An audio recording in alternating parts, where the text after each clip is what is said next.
আপনাদের মতন ভগবত ভক্তের চরণ সান্নিধ্য মিলে যায়। মঞ্চে স্থিত অভিন্ন শ্রীকৃষ্ণ বিগ্রহ শ্রীমদ্ ভাগবত মহাপুরাণকে কোটি কোটি প্রণাম।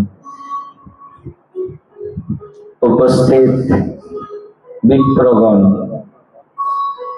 বৈষ্ণববৃন্দ, সমস্ত গন্ধর্বজন এবং আপনারা সবাই ভাই বন্ধু মাতৃশক্তি, প্রত্যেকের চরণ যে প্রণাম পূর্বক কৃপা আশীর্বাদ প্রার্থনা এবং বারবার জয় জয় শ্রী নিতাই, জয় জয় শ্রী গৌর, জয় জয় শ্রী রাম।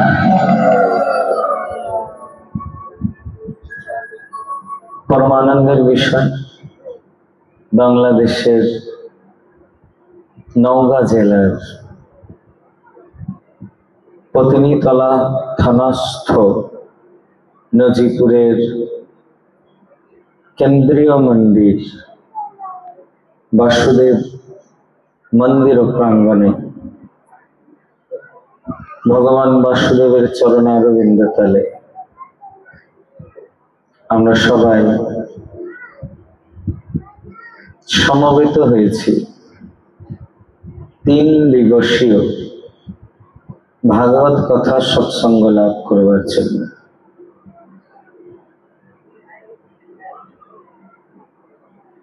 মানব জীবনে বিশেষত কলিযুগে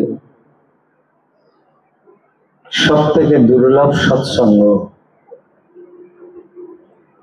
সেই সৎসঙ্গ আমরা দিবসত্রয় ব্যাপী গৌরীয় বৈষ্ণব কুল ধুরন্ধর শ্রীল শ্রী নরোত্তম দাস ঠাকুর মহাশয় প্রকটিত শ্রী শ্রী প্রেম ভক্তি চন্দ্রিকা গ্রন্থ থেকে আস্বাদন করবার সৌভাগ্য প্রাপ্তি করছি। তো গ্রন্থারম্ভে আমাদের সামান্য নিবেদন, এই প্রারম্ভে গ্রন্থকর্তা এবং গ্রন্থ সম্পর্কে সামান্য পরিচয় হওয়া চাই। গ্রন্থ শ্রী শ্রী প্রেম ভক্তি চন্দ্রিকা, গৌড়ীয় বৈষ্ণব জগতের অনবদ্য গ্রন্থ, যা কেবলমাত্র গৌড়ীয় বৈষ্ণবীয় মার্গ দর্শন করে নাই, গৌড়ীয় বৈষ্ণবীয় ভজনকে পরিপুষ্টি এবং প্রপূর্তি করিয়ে দিয়েছেন শ্রীল নরোত্তম দাস ঠাকুর মহাশয়ের এই গ্রন্থরত্ন। এই প্রসঙ্গে সামান্য রূপে বলি, কোন এক সময়ে গৌড়ীয় বৈষ্ণব জগতে অনেক অনেক উজ্জ্বল নক্ষত্র এসেছেন। তার মধ্যে অন্যতম মহাত্মা শিশির কুমার ঘোষ। গৌড়ীয় বৈষ্ণব জীবন থাকলে সেই গ্রন্থে তার জীবনী পাবেন আপনারা। এনার সাধারণ পরিচয় কদাচিৎ ব্রিটিশ ভারতে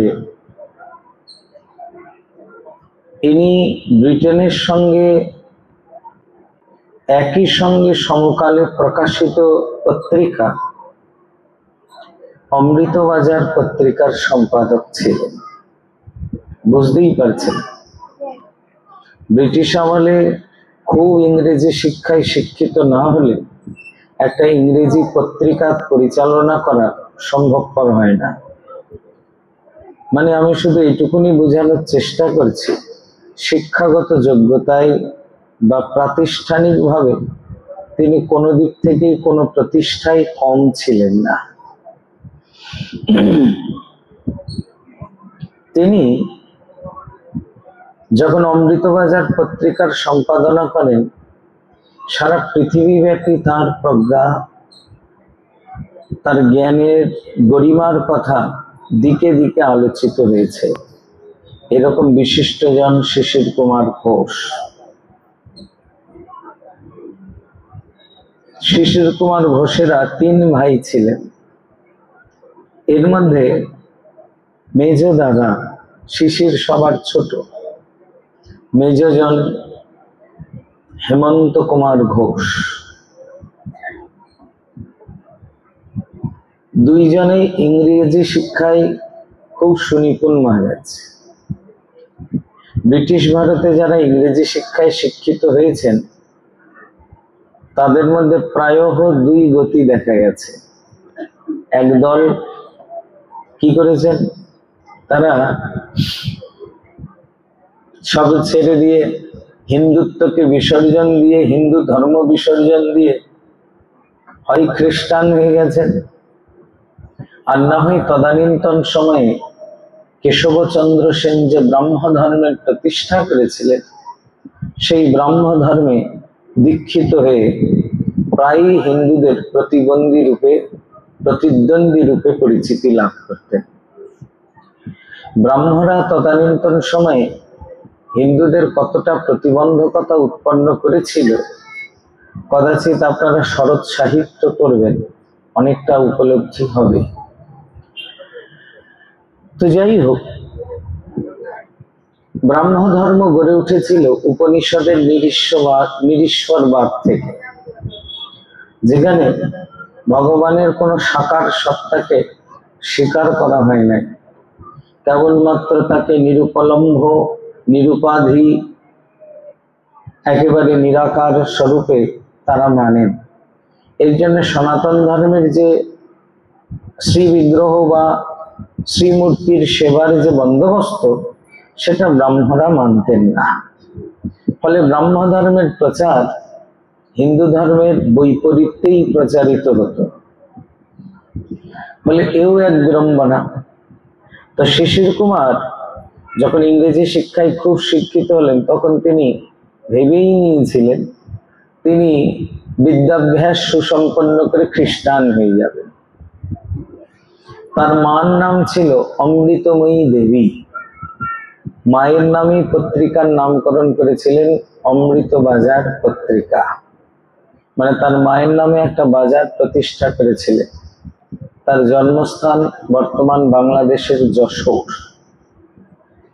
এখনো পর্যন্ত যশোরে অমৃত বাজার বলে সেই বাজার প্রতিষ্ঠিত আছে। তো এই অমৃতময়ী দেবীর নামেই বাজার, আর সেই বাজারের নামেই পত্রিকার নামকরণ অমৃত বাজার পত্রিকা। তো মা শিশিরকে নিয়ে গেলেন তদানীন্তন সময়ে। শিশিরকে বললেন, দেখো এখন সময় নয়, তুমি কোন ধর্মে থাকবে, কি ধর্ম পালন করবে আগে বুঝো, বিবেচনা করো। কারণ খ্রিস্টান ধর্মের অনেক ফাদারদের তুমি সঙ্গ করেছো, করে তোমার উপলব্ধি হয়েছে খ্রিস্টান ধর্মের শ্রেষ্ঠত্ব। এইবার আমাদের সনাতন ধর্ম, সনাতন কিছু সাধুদের সান্নিধ্যে যাও, তাহলে তোমার উপলব্ধি হবে সনাতন ধর্মের বিশিষ্টতা। শিশির ভাবলেন, সত্যিই তো, আমি কেবলমাত্র খ্রিস্টানদের সঙ্গ করেছি বলেই আমার মধ্যে খ্রিস্টান ধর্মের শ্রেষ্ঠত্ব উপলব্ধি হয়েছে, সনাতন কোনো সাধুর তো সঙ্গ করা হয়নি।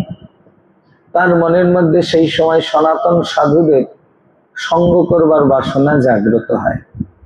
তবে পত্রিকা ছাপানো বিরাট বড় গুরু দায়িত্বের ফলস্বরূপ কখনো কোনো সাধুর সান্নিধ্যে যাবেন এই রকম অবকাশ হয়ে ওঠে নাই। এইবার হঠাৎ কি হলো, শিশির কুমার কলকাতায় যখন অমৃত বাজার পত্রিকা প্রতিষ্ঠা করলেন, ছাপাখানা সেখানে নিয়ে গেলেন, এবং কলকাতা থেকেই যখন রেগুলার অমৃত বাজার পত্রিকা ছাপা হতে শুরু করলো, চারিদিকে জয় জয়কার। তো এইবার অনেক দিন পর শিশির কুমারের মেজ দাদা হেমন্ত বাবু শিশিরের বাড়িতে শুভ পদার্পণ করলেন। শিশির মেজ দাদাকে দেখেই অবাক হয়ে গেলেন, কারণ মেজ দাদা তার আগেকার মতন স্বরূপে নাই। রীতিমতন দ্বাদশ অঙ্গে তিলক, গলায় তুলসীর কঞ্চি মালা, হাতে হরিনামের জপের মালা, ধুতি ফতুয়া পরে তার বাড়িতে শুভাগমন করেছে। দাদার এইরকম পরিস্থিতি শিশিরের কোনো দিক থেকেই পছন্দ হয়নি। তার মনের মধ্যে একটা বিশেষ চিন্তা ছিল যে যারা অকাট মূর্খ, খেতে পায় না, তারাই ওই হরে কৃষ্ণ কীর্তন করে এ বাড়ি ও বাড়ি ঘুরে দু চারটে খাওয়ার বন্দোবস্ত করে। আর দাদা সেখানে রীতিমতন শিক্ষিত, স্ট্যাটাস সম্পন্ন, ইংরেজি শিক্ষায় শিক্ষিত জন। তাহলে তার তিলক ফোঁটা করে খেয়ে বেড়ানোর তো কোনো দরকার নাই। তাহলে সে কেন এইরকম পথভ্রষ্ট হলো? শিশিরের তখন থেকেই শুরু হলো দাদার কি করে ধর্ম নাশ করা যায়।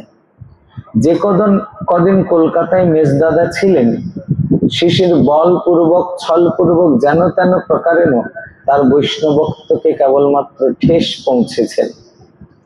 মেজদাদা খুব ভালোবাসতেন শিশিরকে, তার জন্য শিশিরকে কিছু বলেননি, কিন্তু যাবার সময় যেন বুক ভরা দুঃখ নিয়ে তিনি যান। চলে যাওয়ার কিছুদিন পর শিশিরের উদ্দেশ্যে একটা পত্র লিখেন। পত্রে মেজদাদা শুধু এটুকুন লিখেন, জানো তো শিশির, আমার গৌরাঙ্গ খুব কৃপাময়, করুণাময়। তার কৃপা এত যে তিনি জগাই মাধায়ের মতন মহাপাপিষ্ঠকেও হরিনাম করে কাঁদিয়েছেন, মহাপ্রেমের ভাগীদার করেছেন। আর তুমি যেরূপ পাত্র, তাতে আমার গৌরাঙ্গ নিশ্চিত তোমাকে কৃপা করবেন, এতে কোনো সন্দেহ নাই। তবে হয়তো সেই সময় এখনো সন্নিকটবর্তী হয় নাই। আর আমার এই অভাগা চোখ দিয়ে আমি সেই দশা দেখতে পারবো কিনা জানি না, তবে আমি আশা করি আমার গৌর নিশ্চিত তোমাকে একদিন আত্মসাৎ করবেন। পত্র পড়েই শিশির লিখলেন, তোমার গৌরাঙ্গের এই প্রেম কি হাটে বাজারে যেখানে সেখানে পাওয়া যায়? যদি পাওয়া যেত তাহলে সেখান থেকে দুই এক সের সেই প্রেম ভক্তি কিনে নিতাম, নিয়ে তোমার মতন বৈরাগী হতাম। দাদা তখন পত্রের উত্তর লিখলেন, আমার গৌরাঙ্গের প্রেম হাটে কিনতে পাওয়া যায়। যদি কিনতে চাও তাহলে কলকাতার বটতলার প্রকাশনী থেকে 4 আনা দিয়ে নরোত্তম দাস ঠাকুর মহাশয়ের একটা প্রেম ভক্তি চন্দ্রিকা প্রার্থনা গীতিকা নিয়ে এসো। ওই 4 আনার সামান্য প্রেম ভক্তি চন্দ্রিকার প্রার্থনা গীতিকা যদি তুমি পড়ো, আমি নিশ্চিত বিশ্বাস করি নরোত্তমের কৃপায় তোমার প্রেম ভক্তি সঞ্জাত হবে। এই পত্র পড়ে শিশির কুমার তদানীন্তন কলকাতার বটতলা থেকে 4 আনা দিয়ে একটা প্রেম ভক্তি চন্দ্রিকা প্রার্থনা গীতিকা কিনে নিয়ে আসেন।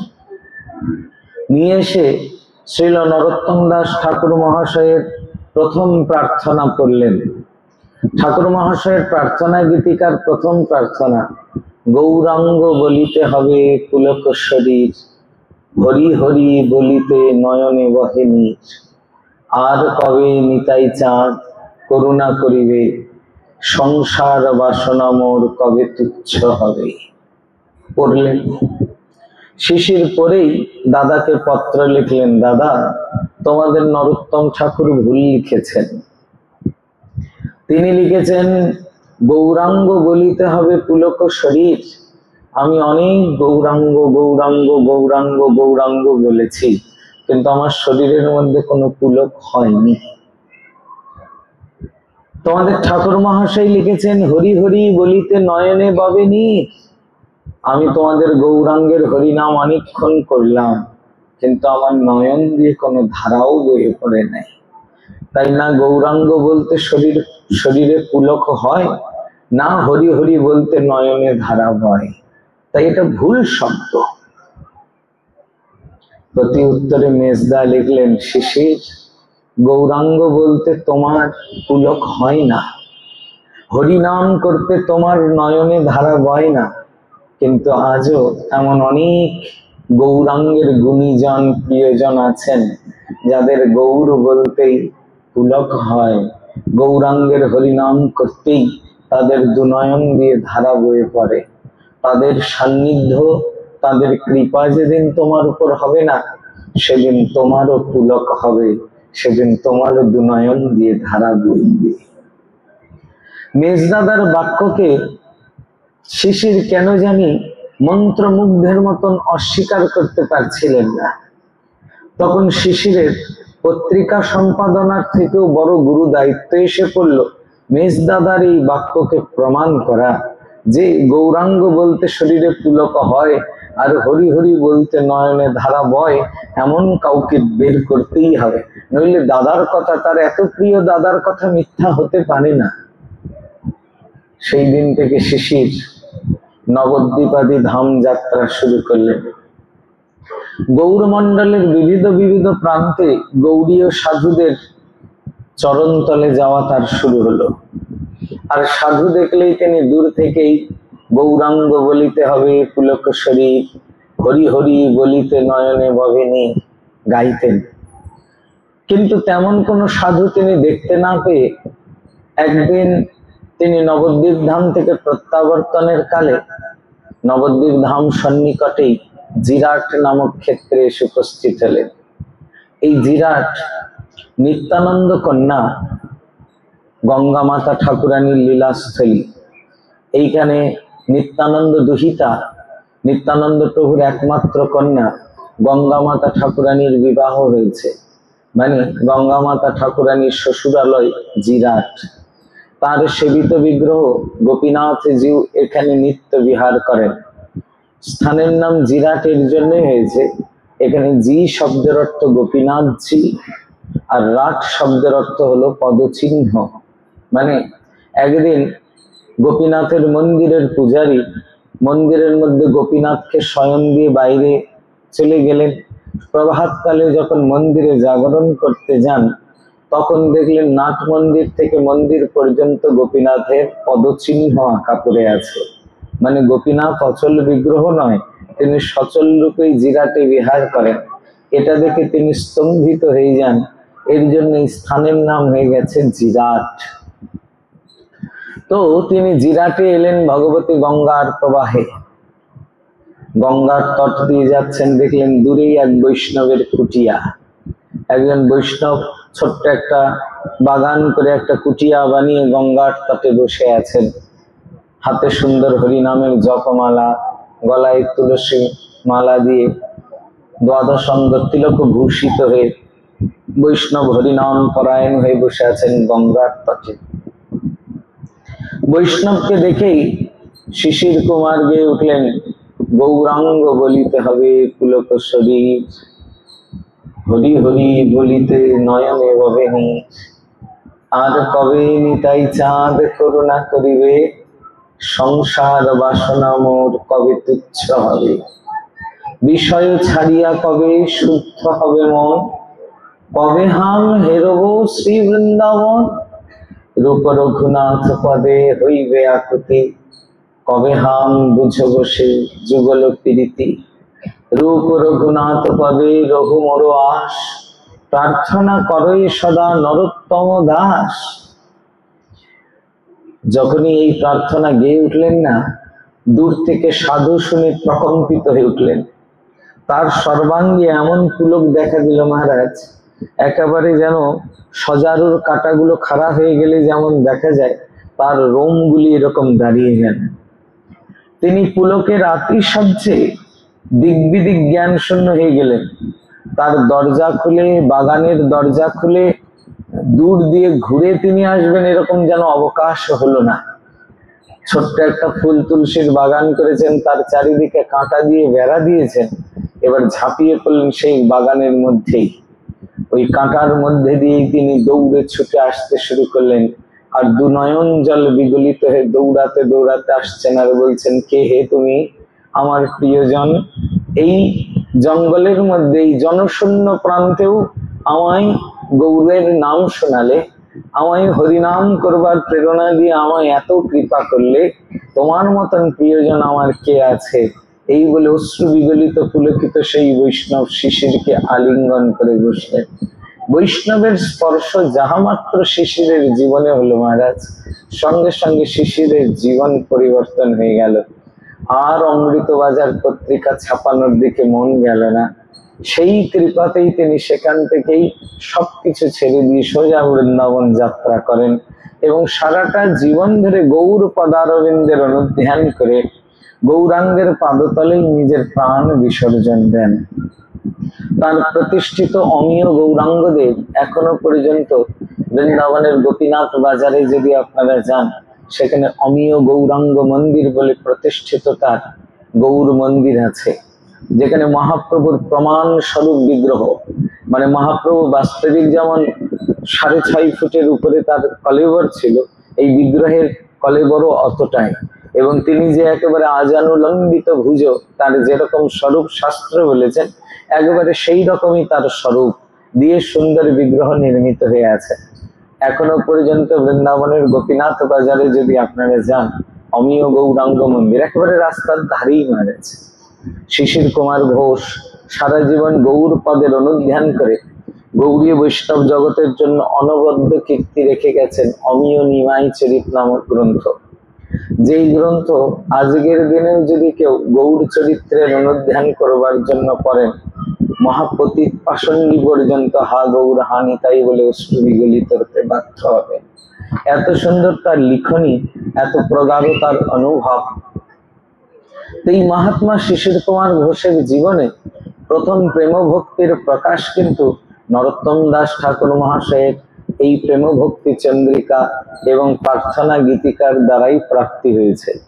এর জন্য আমাদের গৌড়ীয় বৈষ্ণব জগতের এটা মানে কথিত রীতি যে যদি কেউ গৌড়ীয় বৈষ্ণবীয় রীতিতে প্রেম ভক্তি পেতে চায়, তাহলে সে যদি কখনো প্রেম ভক্তি চন্দ্রিকার প্রার্থনা যদি নরোত্তম ঠাকুর মহাশয়ের করে থাকেন, তাহলে নিশ্চিত তার চিত্তের মধ্যে প্রেম ভক্তি প্রবেশ করে ফেলেন। তিনি ঠাকুর মহাশয়ের কৃপায় গৌরাঙ্গের প্রেম ভক্তিতে সমুজ্জ্বল হয়ে যান শুধুমাত্র এই গ্রন্থটা পড়লে। তো বুঝতেই পারছেন গ্রন্থের এটাই বিশেষত্ব। গ্রন্থের নামকরণও খুব সুন্দর এবং গ্রন্থের গ্রন্থকর্তাও অত্যুত্তম শ্রীল শ্রী নরোত্তম দাস ঠাকুর মহাশয়। নরোত্তম দাস ঠাকুর সম্পর্কে এটুকুনি বুঝতে হবে, নরোত্তম ঠাকুর সাধারণ কোনো ব্যক্তি বিশেষ নন বা কোনো বৈষ্ণব মহাত্মা সিদ্ধ মহাপুরুষও নন। তাহলে নরোত্তম দাসকে যদি প্রশ্ন হয় নরোত্তম কে, অভিন্ন নিত্যানন্দ তনু নিতাই চাঁদি দ্বিতীয়বার যেই রূপ ধরে এই আমাদের মতন পতিত পাষণ্ডীকে উদ্ধার করবার জন্য এসেছেন, নিতাইয়ের সেই দ্বিতীয় কলেবরের নাম নরোত্তম। তার প্রমাণ আপনারা যদি কখনো ভক্তি রত্নাকর পড়েন তাহলে পেয়ে যাবেন, এবং নরোত্তম বিলাসাদি গ্রন্থ পড়লেও তার প্রমাণ আপনাদের কাছে চলে আসবে। খুব সুন্দর দৃষ্টান্ত দিচ্ছেন। মহাপ্রভু যখন রামকেলি বিজয় করেন, মহাপ্রভু রামকেলি বিজয়ের সময় তো এটাই জ্যৈষ্ঠ সংক্রান্তি। জ্যৈষ্ঠ সংক্রান্তি তিথিতে মহাপ্রভু রামকেলি শুভ পদার্পণ করেন। রামকেলি কত দূর? খুব বেশি দূর নয়, কিন্তু এখন যেহেতু বর্ডার করে গেছে তো তাই অনেক দূর। কিন্তু বর্ডারটা যদি না থাকতো তাহলে মালদা এখান থেকে খুব বেশি দূর নয়। মালদা উপকণ্ঠেই রামকেলি বিরাজমান। রামকেলি তদানীন্তন সময়ের গৌড়ের রাজধানী। যেই গৌর নগরীর পত্তন করেছেন মহারাজ শশাঙ্ক খ্রিস্টপূর্বাব্দে, সেই গৌর নগরী পরবর্তীতে রামকেলি গ্রামের শোভা বর্ধন করে বিরাজমান হয়েছিলেন। এই জায়গার নাম বা এই স্থানের নাম রামকেলি হবার কারণ হলো এইখানে ভগবান রামচন্দ্র ত্রেতা যুগে এসে বিহার করেছিলেন। যেহেতু প্রভু শ্রীরাম ত্রেতা যুগে এইখানে এসে বিহার করেছেন, এই জন্য এই স্থানের নাম হয়েছে রামকেলি। ভগবান রামচন্দ্র কেলি বা বিহার করেছেন বলে। সীতামা এবং লক্ষণজিকে নিয়ে এই স্থানে তিনি বিহার করেছেন, তাই এই জায়গার নাম রামকেলি। এই যে রামকেলি গ্রাম, এইখানে মহাপ্রভু কেন শুভাগমন করলেন? রামকেলিতে মহাপ্রভুর শুভাগমনের প্রধান কারণ তার নিত্য ভৃত্য, যাদের দ্বারা গৌড়ীয় প্রেম ধর্মের প্রচার হবে, গৌড়ীয় প্রেম ধর্মকে যারা সুপ্রতিষ্ঠা করবেন, সেই প্রধান দুই সেনানায়ক শ্রী রূপ শ্রী সনাতন, তারা তখন রামকেলি গ্রামে হোসেন শাহের প্রধানমন্ত্রী এবং প্রধান অর্থমন্ত্রী রূপে নিযুক্ত হয়ে মহাবিষয়ীর জীবন যাপন করছে। তারা যদি এই বিষয়ের মধ্যে নিমগ্ন চিত্ত হয়ে থাকে, তাহলে গৌরাঙ্গের প্রেম ধর্মকে প্রতিষ্ঠা করবে। গৌরাঙ্গের প্রেম ধর্ম প্রতিষ্ঠা হয় না। তাই মহাপ্রভু নিজের চিহ্নিত দাসকে নিজেই উদ্ধার করবার জন্য রামকেলিতে শুভ প্রবেশ করেছে। কারণ গৌরের মতন করুণাময় ঠাকুর এই বিশ্ব ব্রহ্মাণ্ডে কেউ নাই মহারাজ। নইলে কৃষ্ণলীলা অনুধ্যান করে দেখুন, গোবিন্দ কিন্তু যেখানে যেখানে গেছে সেখানে সেখানে জীব উদ্ধার হয়নি, বরং গোবিন্দ সান্নিধ্যে যারা যারা বৃন্দাবনে এসেছেন তাদের উদ্ধার হয়েছে। বৃন্দাবনে অঘাসুর, বকাসুর, পুতনা আদি যত যত জন এসেছেন তাদের উদ্ধার হলো। কিন্তু গোবিন্দ যে বাইরে কুরুক্ষেত্রে গেলেন, দ্বারকায় গেলেন, অন্যান্য লীলাতে প্রবেশ করলেন, বা সারা ভারতবর্ষের বিভিন্ন বিভিন্ন ক্ষেত্রে গেলেন, তার দর্শন মাত্রে কিন্তু জীবের উদ্ধার হয়নি মহারাজ। কিন্তু শ্রীকৃষ্ণ চৈতন্য মহাপ্রভু এমন ভগবান, এই শ্রীকৃষ্ণ চৈতন্য মহাপ্রভু কেবলমাত্র ভক্ত নয়, আমাদের গৌড়ীয় বৈষ্ণব সম্প্রদায়ে শ্রীকৃষ্ণ চৈতন্য মহাপ্রভু ইষ্ট। তিনি আমাদের ইষ্ট অভীষ্ট দেব, তিনি আমাদের আরাধ্য দেব, তিনি আমাদের সাক্ষাৎ পুরাণ পুরুষোত্তম ভগবান। আমাদের আচার্য কলম দিলেন, ব্রজেন্দ্র নন্দন যেই শচীসুত হলো সেই, বলরাম হইলানি তাই। এই জন্য আমাদের কাছে কিন্তু গৌর ভক্ত নয়, আমাদের কাছে গৌর সাক্ষাৎ ভগবান। তিনি একই সঙ্গে রাধা কৃষ্ণের মিলিত বিগ্রহ। আমাদের কাছে গৌর কি ভক্ত? না, তিনি ভক্তভাব অঙ্গীকার করে এসেছেন, এটা তিনি ভক্তি ধর্মকে প্রতিষ্ঠা করতে চেয়েছেন বলে। রাধার মহিমা প্রেমরস সীমা জগতে জানাতো কে? রাধারানীর প্রেম মাধুর্যের সীমা পরিসীমা তিনি সমগ্র জগৎকে জানাবেন বলে তিনি সেই রাধা ভাব সুবলিত তনু হয়ে এসেছেন। এসে তিনি রাধা ভাব সুবলিত তনু হয়ে আমাদের অন্তঃকরণের মধ্যে, আমাদের মতো কলিহত সামান্য জীবের মধ্যেও সেই রাধারানীর প্রেম মাধুর্যের প্রবেশ করবার মহা সৌভাগ্য দিয়ে দিয়েছেন। তিনি যদি রাধাভাব সুবলিত হয়ে না আসতেন, তাহলে আমরা রাধারানী জানতাম না। আর রাধারানী যদি না জানতাম মহারাজ, তাহলে আমাদের ভাগ্যে কি কৃষ্ণ প্রেম প্রাপ্তি হতো? হতো না। কারণ এখানে মহাজনের অনুভব, বিনা রাধা প্রসাদেন কৃষ্ণ প্রাপ্তির ন জায়তে। রাধারানীর কৃপা ছাড়া বিশ্ব ব্রহ্মাণ্ডে কেউ কৃষ্ণ প্রাপ্ত করতে পারে? কেউ পারে না। বিনা রাধারানীর কৃপা হতেই পারে না।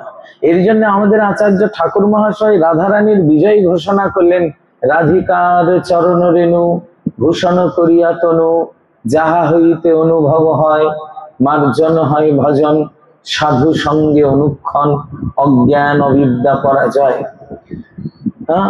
তিনি খুব সুন্দর করে বললেন, রাধিকার চরণ রেণু ভূষণ করিয়া তনু, যাহা হইতে অনুভব হয়। রাধিকার চরণাশ্রয় যে করে সে মহাশয়, তার মই যাই বলিহারি। রাধিকার চরণাশ্রয় করলে কি হবে? রাধিকার চরণ রেণু আশ্রয় মাত্রই গিরিধারী প্রাপ্তির উপায় হবে। রাধিকার চরণ রেণু ভূষণ করিয়া তনু, অনায়াসে পাবে গিরিধারী। কৃষ্ণ পেতে চাও তোমরা? কৃষ্ণ প্রাপ্ত করবার ইচ্ছা আছে মনের মধ্যে? এই জন্মে গোবিন্দের চরণে নিজেকে নিবেদিত করে দেব বলে কখনো ভেবেছো? যদি ভেবে থাকো তাহলে রাধা রাধা রাধা রাধা বলতে বলতে রাধারানীর চরণে লুটিয়ে যাও। জয় জয় রাধা নাম, বৃন্দাবন যার ধাম, কৃষ্ণ সুখ বিলাসের নিধি। হেন রাধা নাম গান না শুনিল মোর কান, বঞ্চিত করিল মোরে বিধি। রাধারানীর কৃপা প্রাপ্তির অন্যতম উপায় হলো রাধা নাম। যত যত বেশি রাধা রাধা রাধা রাধা রাধা রাধা করবে তাতে কি হয়? রাধা রাধা করলে কি হয়? বলে রাধারানী এত কৃপাময়ী, এত করুণাময়ী জানে।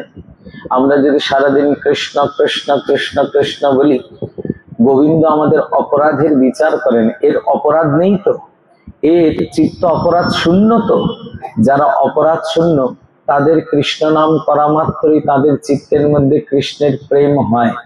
কিন্তু যাদের চিত্তের মধ্যে অপরাধ আছে তাদের কিন্তু কৃষ্ণ কৃষ্ণ কৃষ্ণ কৃষ্ণ বললে প্রেম হবে না। তো তাহলে তাদের প্রেম প্রাপ্তির উপায় কি?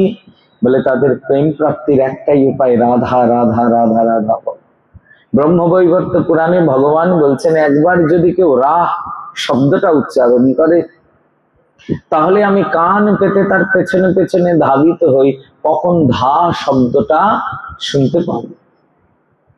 তাহলে রাধা নাম শুনবার জন্য তিনি এত লালায়িত, রাধা নাম, রাধা শব্দে তার এত প্রীতি। এর জন্য যিনি রাধা নাম করেন, যিনি রাধা রাধা রাধা রাধা শব্দ উচ্চারণ করেছেন, তাতে কি হয়? বলে স্বামিনী রাধারানীর কৃপা তার উপর সঞ্চিত হয়ে যায়। কেমন কৃপা? বলে দেখেন, তার নাম তো করুণাময়ী। কেন করুণাময়ী নাম? কারণ রাধারানী কারো অপরাধের বিচার করেন না।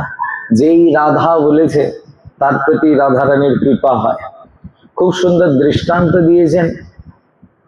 কদাচিৎ রাধারানী ললিতা বিশাখা আদি সখীদের নিয়ে অভিসারে চলেছেন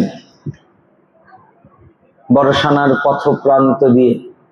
এখন অভিসারে চলেছেন, বর্ষানার রাস্তার ধারে এক ছোট্ট কুটিয়া আছে।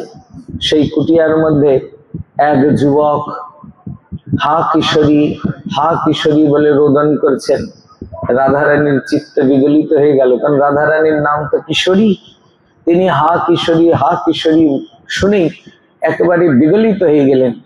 বিগলিত হয়ে ললিতাকে বললেন, ললিতা, এ এত রাত্রে এত ব্যাকুল হয়ে আমার নাম করছে, একে তো কৃপা করতেই হবে।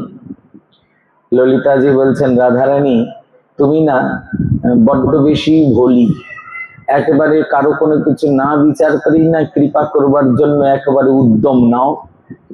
আরে এ তোমার নাম নিয়ে কাঁদছে না, এ স্ত্রৈণ পুরুষ, এর বউয়ের নাম কিশোরী। এখন এর বউ মারা গেছে বা ছেড়ে চলে গেছে, সেই বিয়োগে সেই বিরহে সে হা কিশোরী বলে রোদন করছে সারা রাত ধরে। তো একজন স্ত্রৈণ পুরুষের রোদনে তোমার কৃপা সঞ্জাত হয়ে গেল। রাধারানী বলছেন, নাম তো আমার করেছে না, আমার বৃন্দাবন, আমার বর্ষানায় বসে বসে আমার নাম তো উচ্চারণ করেছে। যে একবার আমার নাম উচ্চারণ করে, নাম তো আমারই, সে যতই তার মনের মধ্যে ভাব থাক তার বউয়ের নাম উচ্চারণ করেছে, কিন্তু নাম তো আমার। বাস আমার নাম যখন উচ্চারণ করেছেন তাকে কৃপা করতেই হবে। রাধারানী বলেছেন কৃপা করতে হবে। আর ললিতাজি কি করবেন? সঙ্গে সঙ্গে রাধারানীর চরণ জল, চরণামৃত নিয়ে গিয়ে তার উপর যখনই ছিটিয়ে দিলেন, সঙ্গে সঙ্গে রাধা দাসীর শরীরে প্রাপ্তি হয়ে গেল। তার জন্মের মতো এই জন্ম জন্মান্তরের সাংসারিক দাহ দূরীভূত হয়ে সাক্ষাৎ নিকুঞ্জের একজন সেবিকা রূপে আত্মপ্রকাশ করে ফেললেন। এই রাধারানীর কৃপা আছে। রাধারানীর কৃপা প্রসঙ্গে আরো সুন্দর দৃষ্টান্ত আছে। একদিন রাধারানী অভিসারে চলেছেন, পায়ের মধ্যে নরম অনুভব হচ্ছে। এখন দেখেন, বৃন্দাবনের মাটি তো খুব কঠোর। এখন হঠাৎ রাধারানীর পায়ের মধ্যে কোমল অনুভব হয়েছে। রাধারানী তো গোবিন্দ সেবার জন্য যাচ্ছেন এমনি ভাবে বিভোর হয়ে। এখন রাধারানী ললিতাজিকে বলছেন, ললিতে দেখ, আমার কোনো সখী, আমার কোনো দাসী নিশ্চিত আমার জন্য পুষ্পসজ্জা রচনা করেছে, আর যে আমার জন্য এই পুষ্পসজ্জা রচনা করেছে তাকে কৃপা করতেই হবে। ললিতাজি রাধারানীর চরণের দিকে তাকিয়ে বলছেন, রাধে, কেউ তোমার জন্য পুষ্পসজ্জা রচনা করেনি, এমনি তুমি বেশি ভেবে ফেলেছো। পায়ের দিকে তাকিয়ে দেখো, তুমি একটা আদমরা শেয়ালের উপর দাঁড়িয়ে আছো। ওই শেয়ালের শরীরের নরম ভাবটাই তোমার পুষ্পসজ্জা বলে মনে হয়েছে।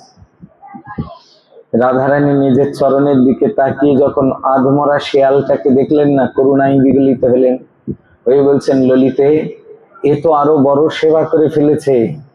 কারণ পুষ্পসজ্জা মানে অন্য কোনো কিছু দিয়ে কেউ আমার সেবা করে, আজ পর্যন্ত এমন ভাবে কেউ নিজের শরীরটাই আমার চরণে লুটিয়ে দিয়ে আমাকে এমন আনন্দ দিয়ে সেবা করতে পারে নাই। আর এ নিজেকেই লুটিয়ে দিয়েছে আমার চরণে, তাহলে একে তো কৃপা করতেই হবে। রাধারানী বলেছেন কৃপা করতে হবে। কি করা যাবে?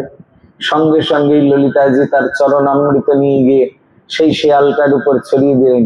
শেয়াল আর শেয়াল থাকলো না, সঙ্গে সঙ্গে রাধা দাসীর শরীরে প্রাপ্তি করে রাধারানী স্তুতি করতে শুরু করলেন। রাধারানী বলছেন, দাসী তোমার এই সেবাতে আমি বড় পরিতৃপ্তি লাভ করেছি, খুব তৃপ্ত হয়েছি, তোমায় বর দেব, কি বর চাই? দাসী বলছেন, রাধে না চাইতেই ব্রহ্মার দুর্লভ তোমার চরণ কমলের স্পর্শ আর নিকুঞ্জে যাওয়ার দাসিত্ব প্রাপ্তি করেছি। ব্রহ্মা, শিব, ধ্রুব, প্রহ্লাদ, নারদ, অজভব, শেষ সুখ, সনক, সনন্দন, সনত কুমার, সনাতন, যে কিনা তোমার ওই নিকুঞ্জে প্রবেশ করতে পারে না, যার ওই নিকুঞ্জে প্রবেশের অধিকার নাই, এমনকি বৈকুণ্ঠের সাক্ষাৎ ভগবতী লক্ষ্মী পর্যন্ত তোমার নিকুঞ্জে প্রবেশে অসমর্থ, আর তুমি কৃপা কটাক্ষ করে সেই নিকুঞ্জের সেবা দিয়েছে রাধে।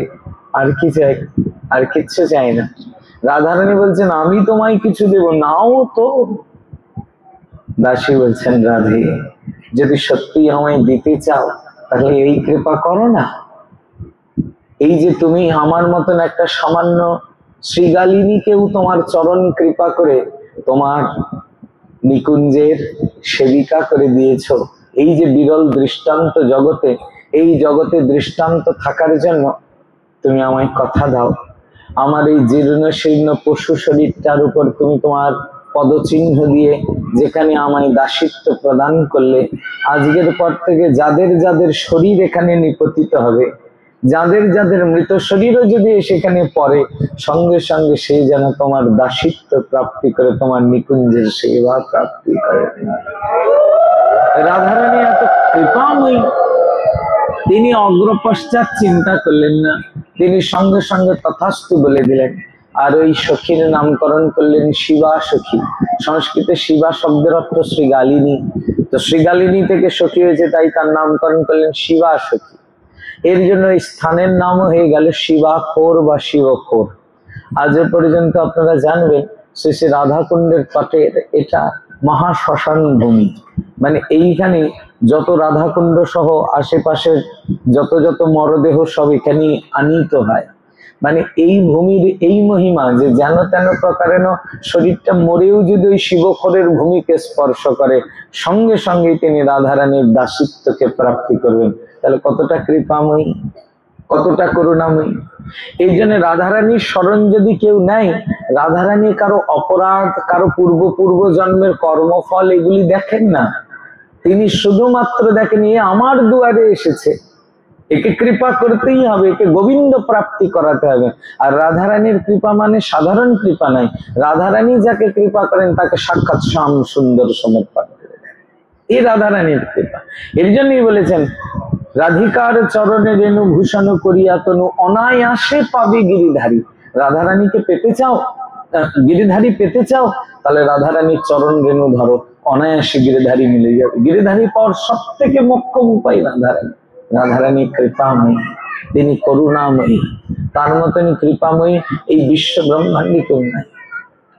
এর জন্য কখনো বৃন্দাবন যান, যারা যারা বৃন্দাবন গেছেন তারা তো দেখেছেন, যারা কখনো বৃন্দাবনে যাননি হয়তো সেই অনুভব হয় কিনা জানি না, তবে আমার তো বরাবর এটাই অভিজ্ঞতা হয়, যতবার বৃন্দাবনে যাই মহারাজ ততবারই নিত্য নিত্য নবনবায়মান বলেই মনে হয়।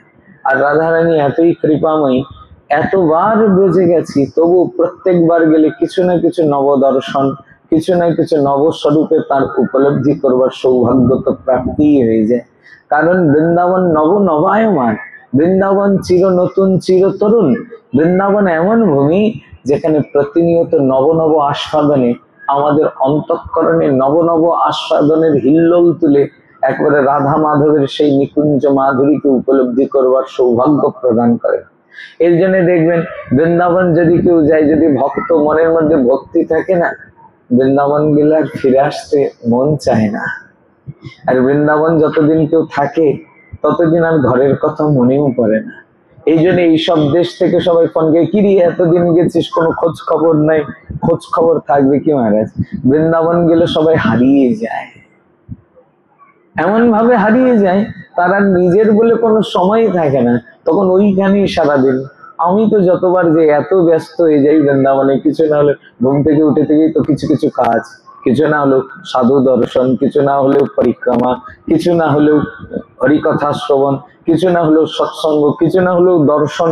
এই তো করতে করতে দিনকে দিন চলেই যাচ্ছে, সময় কোথায়? বৃন্দাবন তো বসে থাকার জায়গা নয়। পরিক্রমা করিয়া ফিরিব বনে বনে, বিশ্রাম করিব যাই যমুনা পুলিনে।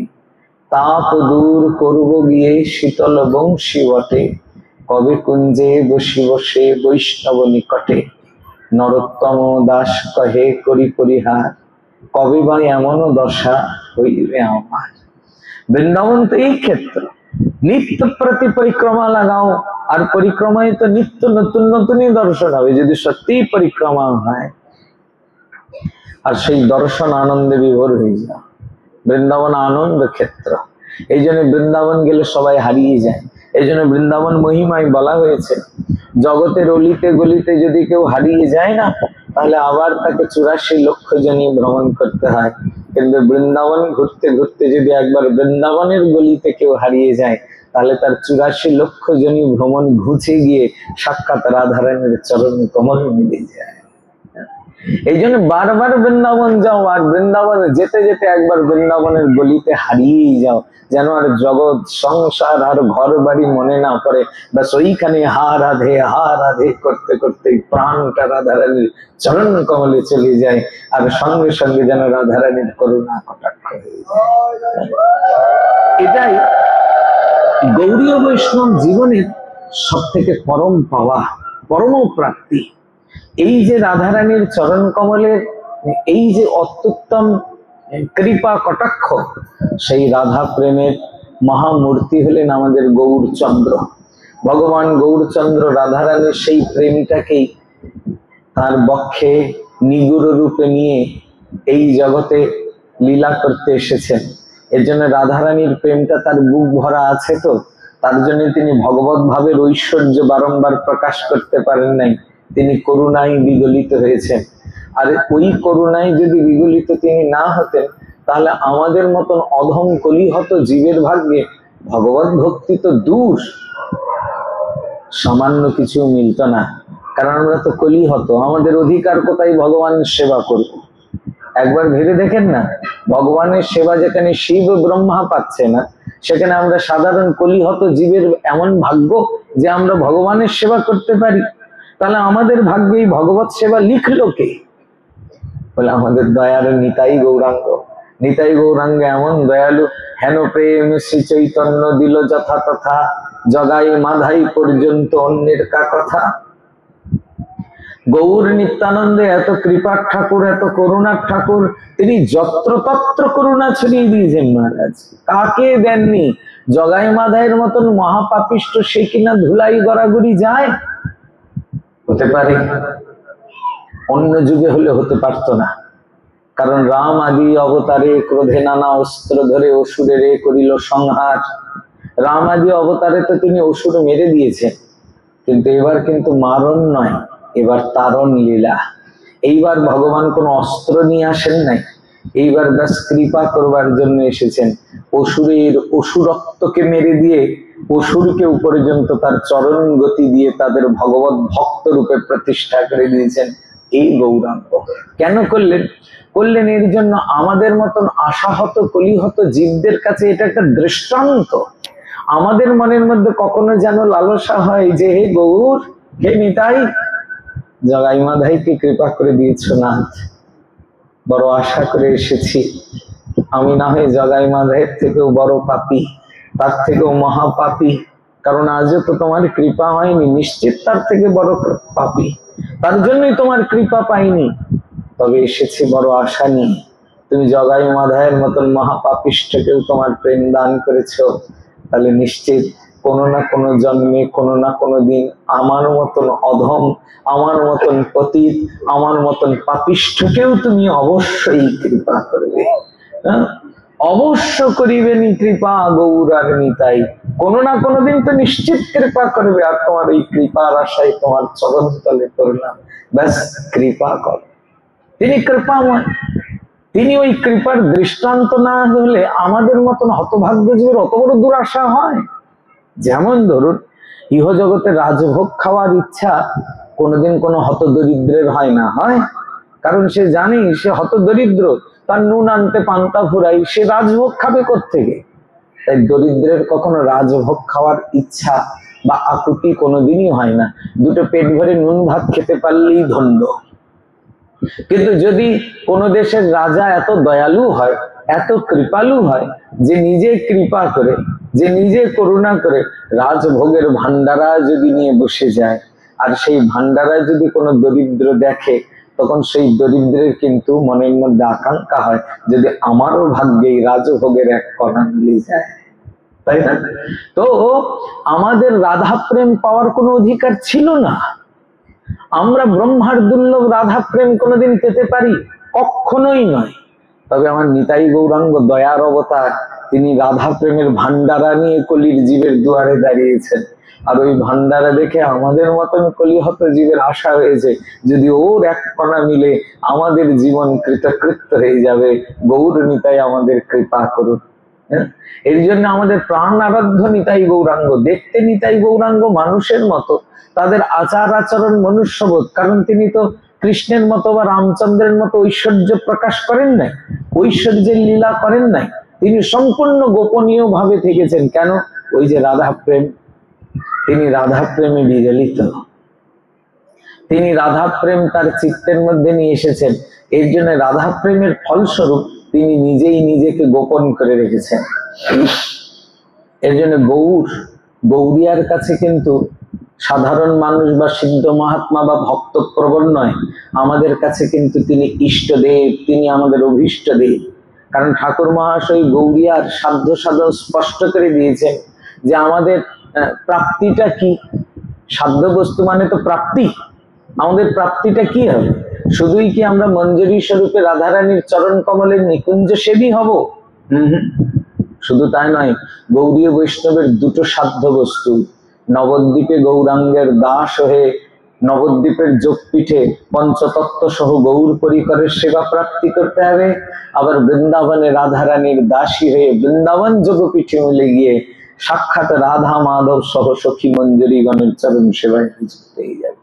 একই সঙ্গে দুটো স্বরূপ, এথা গৌর চন্দ্র পাবো উথা রাধা কৃষ্ণ, একই সঙ্গে দুই স্বরূপেরই প্রাপ্তি হতে হবে মহারাজ। একটা পেলে আর একটা ছাড়লে চলবে না। এর জন্য আমাদের ভজন, আমাদের সাধন গৌর আনুগত্যময়। এই জন্য আগে আমাদের গৌর, আগে আমাদের নিতাই গৌর। নিতাই গৌর ছাড়া গিয়ে রাধা কৃষ্ণের চরণে পড়লে হবে না। ঠাকুর মহাশয় সিদ্ধান্ত দিয়ে দিলেন, হেন নিতাই বিনে ভাই রাধা কৃষ্ণ পাইতে নাই, দৃঢ় করি ধরো নিতাই পায়। রাধা কৃষ্ণ তুমি পেতে চাও, বিনা নিতাই গৌরাঙ্গের কৃপা পাবে? পাবে না। যদি পায়ও কেউ থাকবে না। এটা আমাদের গৌরীয় সিদ্ধান্ত। এর জন্যে নিতাই গৌর আমাদের আরাধ্য ভগবান। কেবলমাত্র ব্রজেন্দ্র নন্দন আমাদের আরাধ্য নয়, নিতাই গৌরাঙ্গও আরাধ্য। এর জন্যই তো আমরা বাংলায় এই যে ভোগ মহোৎসব যত কিছু করি, সেই ভোগগুলির নাম কি করি? মহাপ্রভুর ভোগ, তাই বলি না? আমরা কিন্তু ওখানে আলাদা করে কৃষ্ণের ভোগ, গোবিন্দের ভোগ বলি না। প্রায় আমাদের দেশে মহাপ্রভুর ভোগ নামেই পরিচিত। আচ্ছা বলুন তো, মহাপ্রভুর ভোগে গৌরের সঙ্গে সঙ্গে তো কৃষ্ণেরও ভোগ হয়, হয় না? রাধা কৃষ্ণের ভোগ তো হয় সেখানে, নাকি শুধুই গৌরের ভোগ দেওয়ার কোনো প্রচলিত রীতি আছে আমাদের? তাহলে রাধা কৃষ্ণের ভোগ হওয়া সত্ত্বেও সেটাকে আমরা গোবিন্দের ভোগ না বলে মহাপ্রভুর ভোগ বলি কেন? কারণ আমরা গৌরিয়া, আমাদের কাছে গৌরী প্রধান, এবং গৌরী আমাদের মুখ্য ইষ্ট অভীষ্ট, এবং গৌরের চরণ সেবা ছাড়া আমাদের রাধাকৃষ্ণ প্রাপ্তির দ্বিতীয় কোনো উপায়ই নাই মহারাজ। এই জন্যে আমাদের গৌরী আগে। আমরা যতক্ষণ না গৌর নিত্যানন্দের চরণে নিজেকে নিযুক্ত করতে পারছি, ততক্ষণ পর্যন্ত যতই আমরা রাধা কৃষ্ণ বলে চিৎকার করি, রাধা কৃষ্ণ আমাদের ভাগ্যের শিকায় ছিড়বে না, আসবে না, আসতে পারে না। তাহলে মহাজন বাক্য, মহাজনের অনুভব মিথ্যা হয়ে যায়। মহাজনদের অনুভব তাহলে একেবারেই মিথ্যা হয়ে যাবে। আমাদের ভাগ্যে রাধা কৃষ্ণ মিলবে তো নিতাই গৌরাঙ্গের কৃপায়। এই জন্য বেশি বেশি নিতাই গৌরাঙ্গের স্মরণ নিতে হবে মহারাজ। কত সুন্দর! আহা, নবদ্বীপে মহাসিদ্ধ সিদ্ধ চৈতন্য দাস বাবা, খুব সুন্দর দৃষ্টান্ত মহারাজ। সিদ্ধ চৈতন্য দাস বাবা যখন নবদ্বীপ ধামে আসেন, তিনি মস্ত গৌর অনুরাগী, গৌরকেই পতি জানেন তিনি। গৌর ভিন্ন তিনি আর কারো দিকে কখনো তাকাননি, অন্য কারো আরাধনার দিকে তার কোনো তৎপরতাও নাই।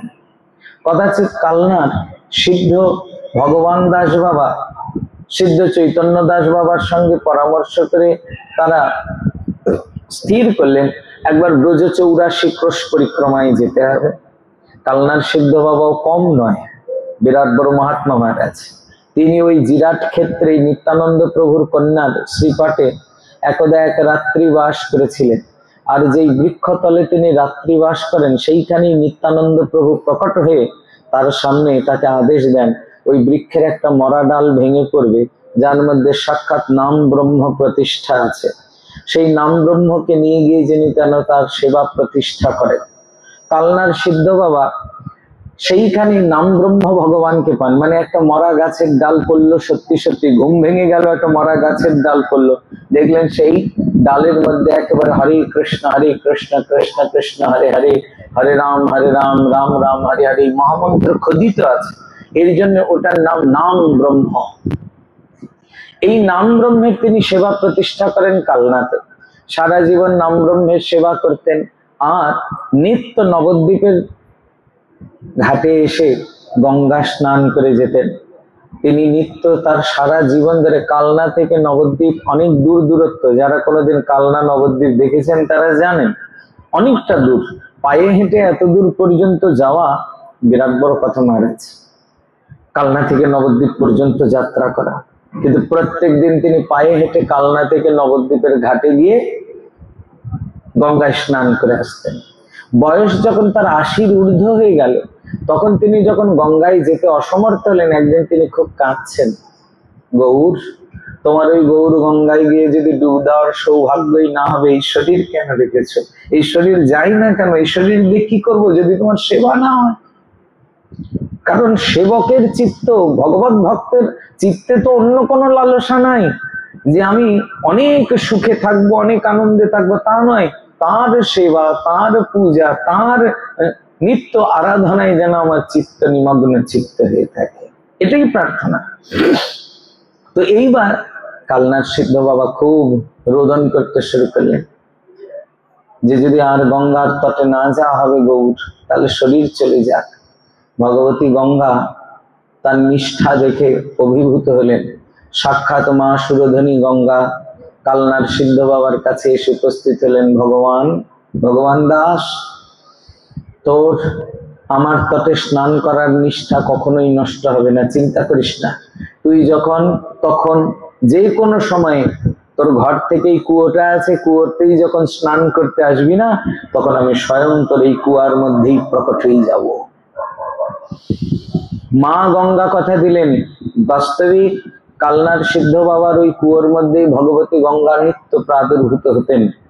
বর্ধমানের রাজা সেখানে সিঁড়ি নির্মাণ করবার অহংকার করেছিলেন, তিনি করতে পারেন নাই।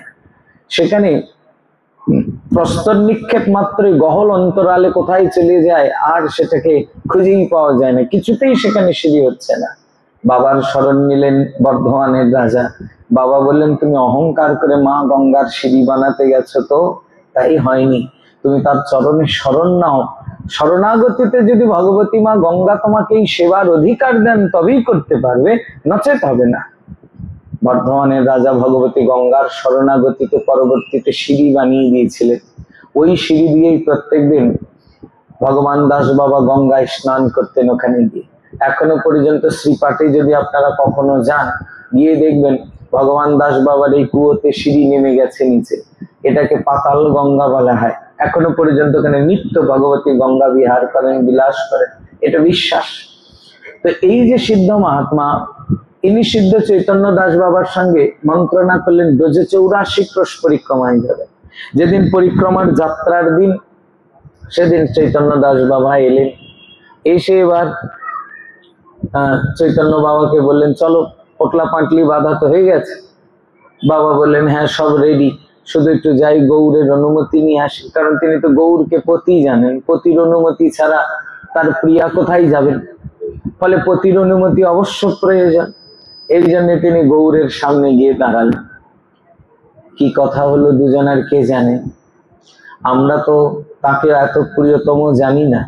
এখনো নবদ্বীপে নবদ্বীপ ধামেশ্বর দাঁড়িয়েই আছেন, কিন্তু বিষ্ণুপ্রিয়ার প্রাণনাথ দাঁড়িয়ে থাকলেও আমি গেলে তো অন্তত কথা বলে না।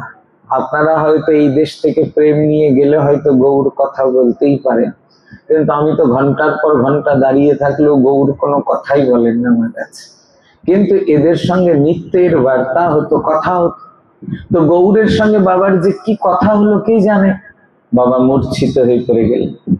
প্রায় বেলা 1 প্রহর 2 প্রহর ধরে গৌর নাম গৌর কথা শুনিয়ে রাত্রির প্রথম প্রহরে গিয়ে তার চেতনা ফিরল। গাড়ি টাড়ি ততক্ষণে সব ছেড়ে শেষ, ট্রেন সব ফেল হয়ে গেল মাঝে।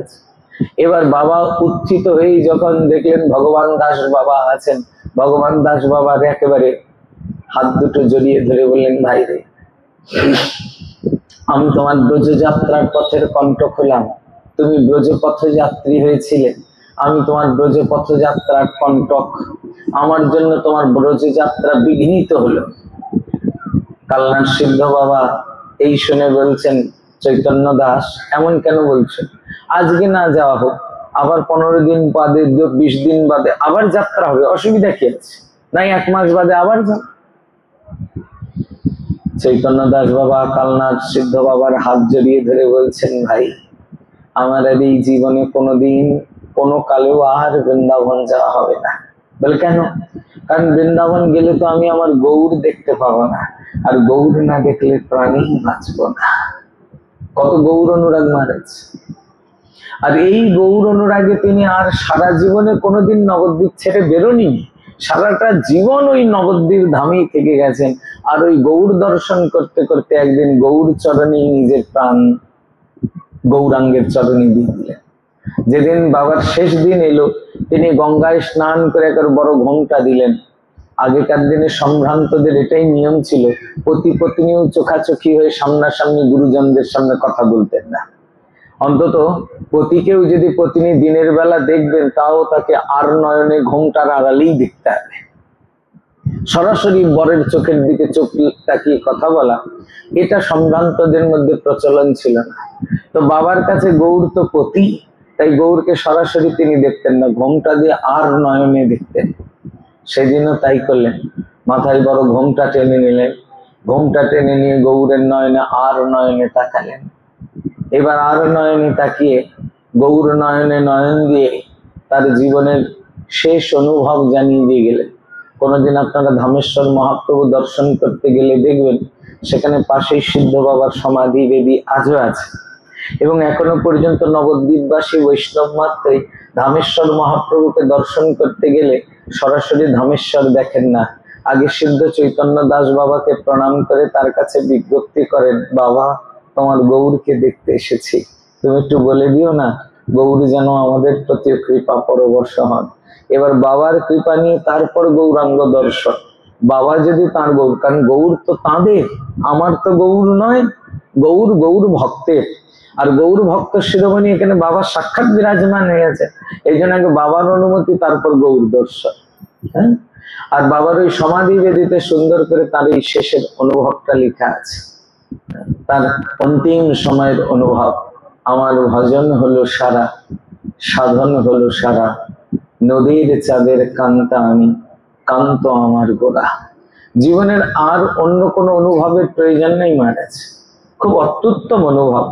মহাজনের শব্দ তো, চলুন আমরা 2 ছত্র এই ছত্রটাই কয়েকবার একটু গাইবার প্রয়াস করি, কারণ এই এমন শক্তিশালী মন্ত্রের মতন শব্দ মহারাজ। বারংবার এটা আওড়ালে না সিদ্ধ বাবার কৃপায় আমাদের মধ্যেও গৌর অনুরাগ হবে। কখনো আমরাও গৌর আমার, আমি গৌরের বলে আত্মহারা হতে পারি যদি তাদের কৃপা। কারণ তাদের কৃপা না হলে তো আমাদের এরকম হয় না মহারাজ। তো চলুন আমরাও বাবার এই পংক্তিটা বারংবার আওড়াই। বাবা বলছেন, ভজন হলো সারা, সাধন হলো সারা, নদীর চাঁদের কান্তায় আমি কান্ত আমার গোরা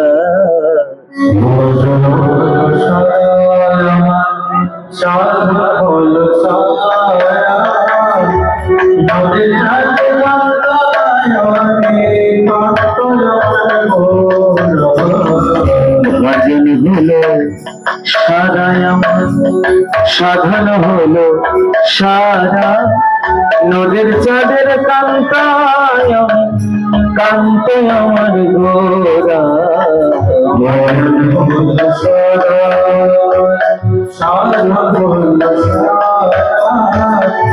নদীর চাঁদের কান্তায় আমি কান্ত আমার গোরা ভজন হলো সারায় আমার সাধন হলো সারা ভজন হলো সারায় আমার সাধন হলো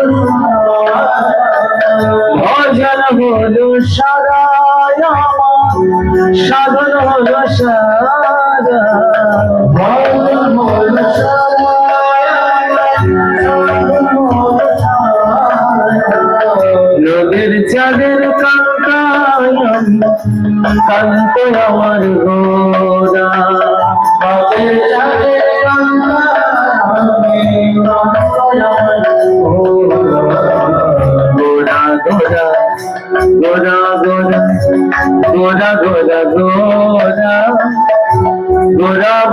গোরা গোরা গোরা গোরা গোরা গোরা গোরা গোরা গোরা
সাধন হলো সারা নদীর চাঁদের কান্তায় কান্তে আমার গোরা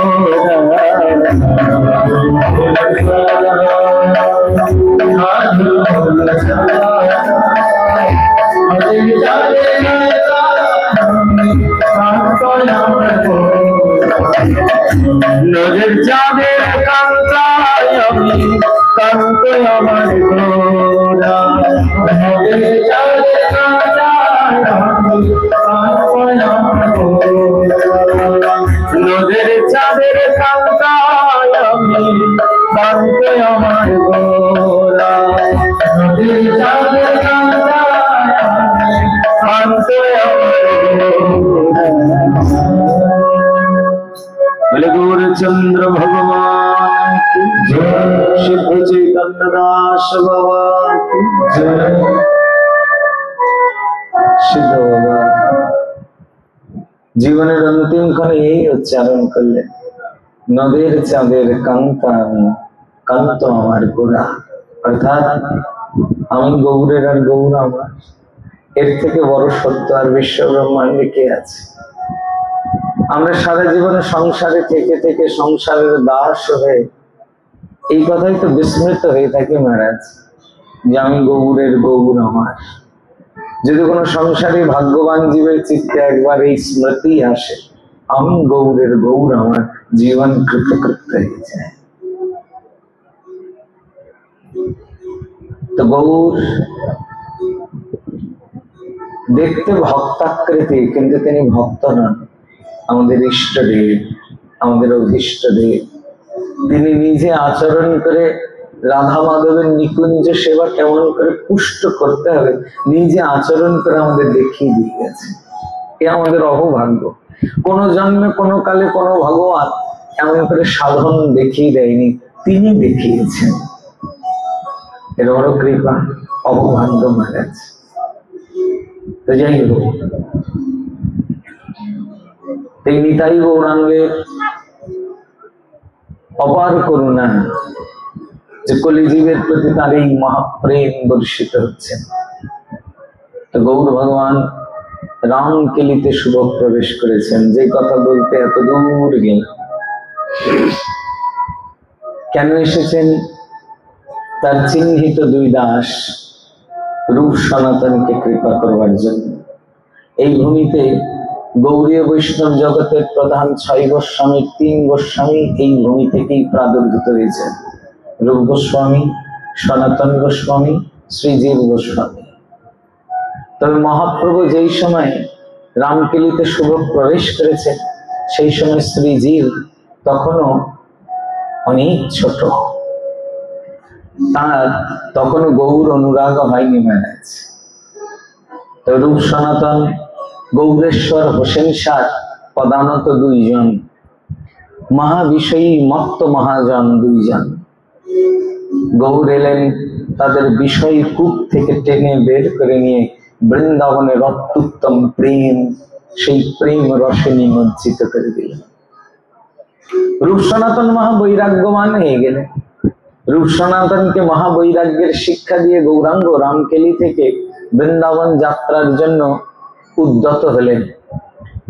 সনাতন মহাপ্রভুকে জিজ্ঞাসা করলেন, তুমি বৃন্দাবন যাবে এত লোক নিয়ে? আরে বৃন্দাবন নিভৃত নিকুঞ্জ, রাধা মাধবের নিভৃত লীলাস্থলী, আর তুমি বাজিকরের মতন এরকম লক্ষ লক্ষ লোক সঙ্গে করে নিয়ে যাবে? বৃন্দাবন যাইবার নহে হয়েছে পরিপাটি। এটা কিন্তু বৃন্দাবন যাওয়ার পরিপাটি নয়, এইভাবে বৃন্দাবন যাওয়া যাবে না। বৃন্দাবন যেতে গেলে হয় একা যেতে হবে, আর নয় মনের মতো একজন সঙ্গী। বহু লোক নিয়ে গেলেই তো গন্ডগোল হয়ে যাবে। যদ্যপি আমরা বহু ছাড়া তো যেতেই পারি না, আমরা যতবারই যাই ততবারই তো, আমার ভাগ্যে তো কখনো একা যাওয়ার সৌভাগ্য হয়ই না মহারাজ। কেউ যদি একবার শুনে যাচ্ছে তো আমার নামেও টিকিট করো, আমার নামেও টিকিট করো করতে করতেই একেবারে 50 হয়ে যায়। তখন ভাবি মনে মনে, সনাতন গোস্বামী মহাপ্রভুকেই নিষেধ করেছেন, সেটাও রাখতে পারছি না। মানে বারবার তো মহাজনদের বাক্যই লঙ্ঘন হচ্ছে, বাজিগরের মতন আমরাও হই হই হই হই করতে করতেই যাচ্ছি। গিয়ে বৃন্দাবনের মাধুর্য কি বুঝবো? আর এই যে লোকের সঙ্গে যাওয়াটা যে কি বিড়ম্বনা, যারা লোক সঙ্গে যায় তারা বুঝতে পারে। এখন আপনি যাবেন দর্শন অনুরাগে, গিয়ে একটু গোবিন্দ গোপীনাথ মদন মোহন রাধা রমণের চরণতলে কিছুক্ষণ বসবো। এখন সঙ্গের যারা, তাদের তো ওগুলি দর্শনে অত রুচি নাই। এখন তাদের চিন্তা কতক্ষণে দোকানগুলিতে একটু ঢুকবো। আর বিশেষ করে বাংলাদেশের লোক হলে তো কথাই নাই, মানে দোকান দেখলে এতই হুড়মুড়িয়ে ঢুকে পড়ে ওদের তখন আর ঠাকুর দেবতা ভগবান দেখার আর কোনো ভাব থাকে না। তখন মনে হয় গোটা দোকানটাই যদি বাংলাদেশ নিয়ে চলে আসা যেত। ওরে বাবা রে বাবা, এত সস্তায় এত ভালো জিনিস পাওয়া যায়, সব নিয়ে আসো। বস্তা বস্তা সব একেবারে মালপত্র নিয়ে গিয়ে চলে আসে। বৃন্দাবন যাওয়ার সময় খালি হাতে যায়, আসার সময় অন্তত একবারে বস্তা 2-4টা একেবারে তৈরি করে নিয়ে তারপরে আসে। মানে সঙ্গে রাধারানীর প্রেম আসুক আর না আসুক, রাধা গোবিন্দের প্রেম সঙ্গে আসুক না আসুক, 2-4টে বস্তা তো আসে, সেটা সঙ্গে করে নিয়ে ব্যস্ত হয়ে যায়। তো বড় বিড়ম্বনা হয়ে যায় মহারাজ, যে যাবে দর্শন আকাঙ্ক্ষায়, যাবে সেখানে দর্শন করবার জন্য, কি করে পরিক্রমা হবে, কি করে দর্শন হবে, কি করে সৎসঙ্গ হবে, এগুলি নিয়ে ভাবনাই নেই। দোকানের মধ্যে ঢুকে পড়েছে সব। এখন একবার দোকানে যদি ওই 100 জন ঢুকে পড়ে মহারাজ, তাদের বের করা যে কত বড় খাটনি। মানে হয়তো শুয়োরের পাটনিরও এত মানে খাটনি হয় না, যতটাই এই এতগুলি লোক নিয়ে যারা বেড়ায় তাদের খাটনি হয়। হ্যাঁ, ওই হই হই উপায় তো নাই, মানে তো মানুষ আগে তার লাঠিও দেখানো যায় না। এবং যারা শুয়োর চড়াই অমুক চড়ে তাদের লাঠির ধাই মেরে দিলে দিয়ে তাদের নিয়ে চলে যাওয়া যায়। আর এখানে তো লাঠিও মারা যায় না, তখন নিজের মাথায় নিজেই 2-4টে বাড়ি সাটাও, এগুলো কাকে নিয়ে নাম, মানে নিজেরও যাত্রা ভঙ্গ হয়ে যায়। এই জন্য সনাতন বলেছেন বৃন্দাবন যাইবার নহে ওইছে পরিপাটি। এটা বৃন্দাবন যাওয়ার পরিপাটি নয় ঠাকুর। তুমি বৃন্দাবন যাবে বাজিকরের মতন এত লোক নেই, না না না, কিছুতেই যাওয়া যাবে না। তবু সনাতনের বাক্যকে লঙ্ঘন করে গৌর যাত্রা করেছিলেন। তবে সনাতনের বাক্যই সত্য হলো, গৌর সেই যাত্রায় বৃন্দাবন যেতে পারেন নাই। তিনি কানাইয়ের নাটশালা নামক ঝাড়খণ্ডের এক গ্রাম থেকেই প্রত্যাবর্তন করেন। কানাইয়ের নাটশালা থেকে যখন তিনি প্রত্যাবর্তন করেছেন, তখন তিনি পুনঃ রামকেলি বিজয় করে যাত্রা করেন। এই যাত্রা পথে তিনি পদ্মার দিকে অভিমুখ হয়ে নরোত্তম বলে ডেকেছেন। যখনই নরোত্তম বলে ডাকলেন, তখন নিত্যানন্দ অদ্বৈত আদি ভক্তবৃন্দ তার সঙ্গে আছেন। নিতাই চাঁদ স্বয়ং এসে বললেন, গৌর, নরোত্তম কে গো? তখন মহাপ্রভু হেসে বললেন, নরোত্তম কে জানো? নীলাচল যাইতে শ্রীপাদ যত কান্দিলা তুমি, সেই প্রেম দিনে দিনে বান্ধিলাম আমি। আমি নীলাচলে সন্ন্যাসী হয়ে যখন চলে গেলাম নিতাই দাদা, তখন তো তুমি অনেক কেঁদেছো, সেই কান্নাতে তোমার প্রেম অনেক উছিলে উছিলে পড়েছিল। আর সেই প্রেমগুলি আমি একটা পুঁটলির মধ্যে জমা করেছি। আজকে এই প্রেমটা আমি এই পদ্মাকে দিয়ে রাখবো। আর পদ্মা যথাযথ সময় তোমার দ্বিতীয় কলেবর নরোত্তম যখন আসবে, নরোত্তমকেই প্রেম পুঁটলি দেবে। পদ্মা থরথর করে কাঁদছে। পদ্মা বললেন, নাথ, ব্রহ্মার দুর্লভ এই প্রেমের সিন্ধুক আমি রাখতে পারবো? যদি লুট হয়ে যায়, যদি কেউ হরণ করে নিয়ে নেয়? প্রভু বললেন, পারবে। কারণ বাস্তবিক যার উপর নিতাই গৌরাঙ্গের কৃপা হয়, সে তো এই প্রেম সম্পুট রক্ষা করতে সমর্থ হবেনি, এতে সন্দেহ কি? পদ্মা এবার লুটিয়ে পড়লেন, প্রভু প্রেম সম্পুট তো দিলে, যদি যোগ্য লোককে না দিয়ে অযোগ্য কাউকে দিয়ে দিই, তাহলে কিছু পরিচয় তো দাও। নরোত্তমকে কি করে চিনবো? কে নরোত্তম কেমনে জানিব? মহাপ্রভু পদ্মাকে বললেন, যাহার পরশে তুমি অধিক ছেলিবা, জানিবে সে নরোত্তম তারে প্রেম দিবা।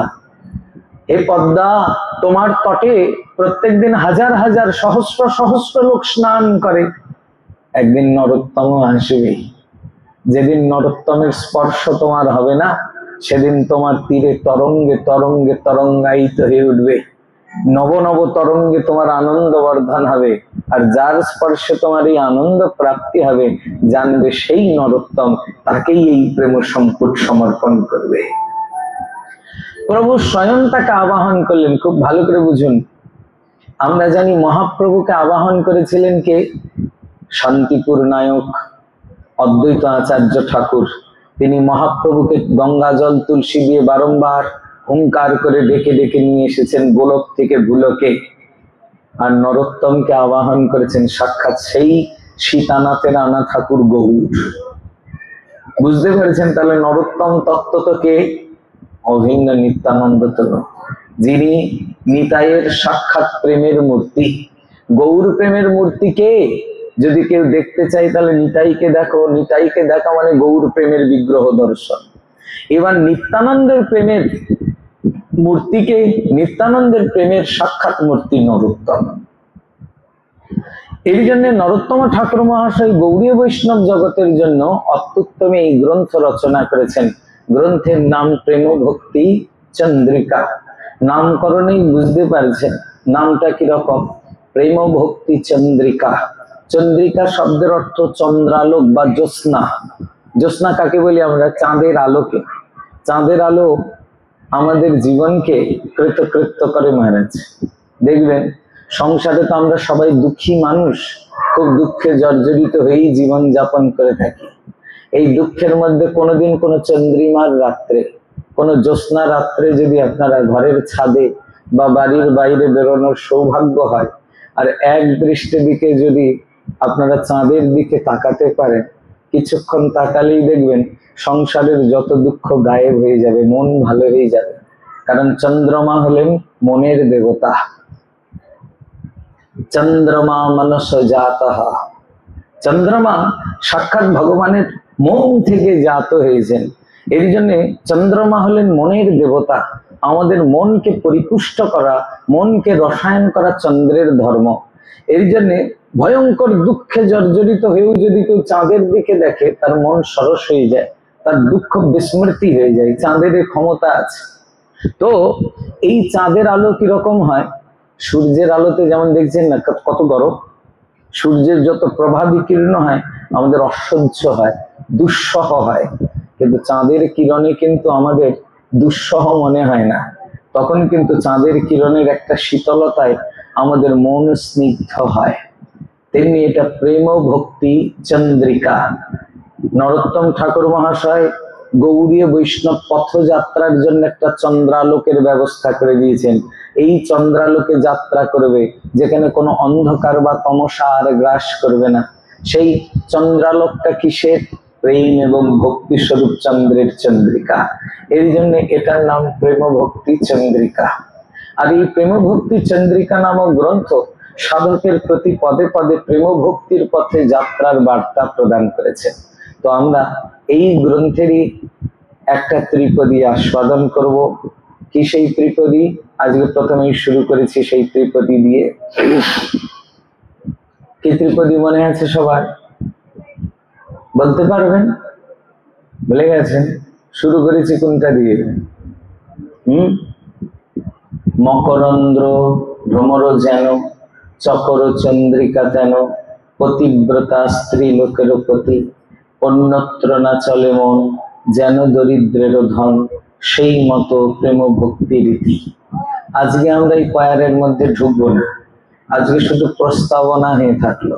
আগামীকাল আমরা প্রেম ভক্তির রীতি সম্পর্কে এবং প্রেম ভক্তির মূল্যায়ন করবার প্রয়াস করব। মনে রাখবেন সবাই, আমরা এই প্রেম ভক্তির পথযাত্রায় আজকে বাস সেই চন্দ্র দর্শন মাত্র। চন্দ্র দর্শন করে, চন্দ্র প্রণাম করে মনটাকে স্নিগ্ধ করা। আগামীকাল আমাদের সেই চন্দ্রালোকের পথে যাত্রা। তো অভিন্ন নিত্যানন্দ তনু ঠাকুর মহাশয় আমাদের প্রতি প্রসন্ন হন, এই প্রার্থনা যেন আমরা এই ত্রিপদীকে আস্বাদন করতে পারি। এই প্রার্থনা রেখে আমাদের আজকের দিনের কথা